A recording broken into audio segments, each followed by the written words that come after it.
भक्तजनों, हर हर महादेव।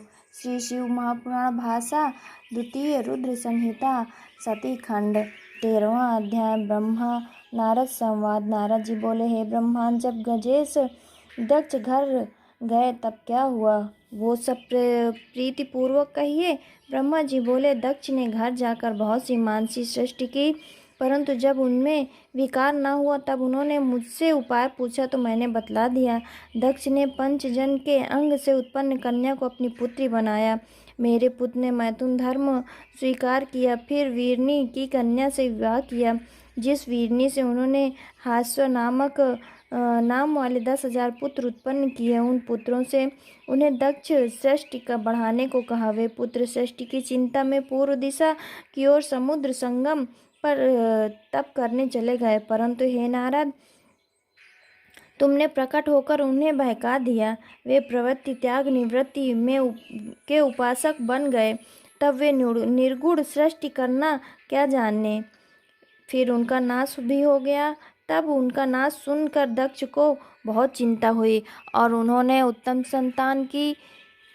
संतान का नाश होना शोक का स्थान माना। मैंने जब अपने पुत्र को समझाकर उसका शोक निवृत्त किया तब वे शांत हुए।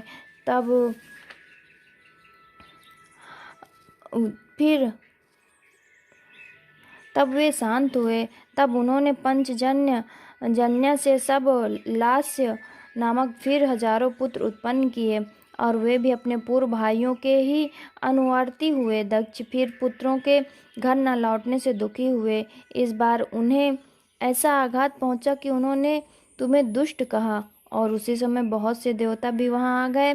उनके सामने ही उन्होंने तुम्हारी बहुत निंदा की और ये श्राप भी दिया कि तूने पृथ्वी पर विष्णु गुणगान में भ्रमण करते हुए मेरे पुत्रों को बहका कर मेरा बड़ा अनिष्ट किया है, इसलिए तेरे चरण पृथ्वी पर कहीं भी स्थिर नहीं रहेंगे।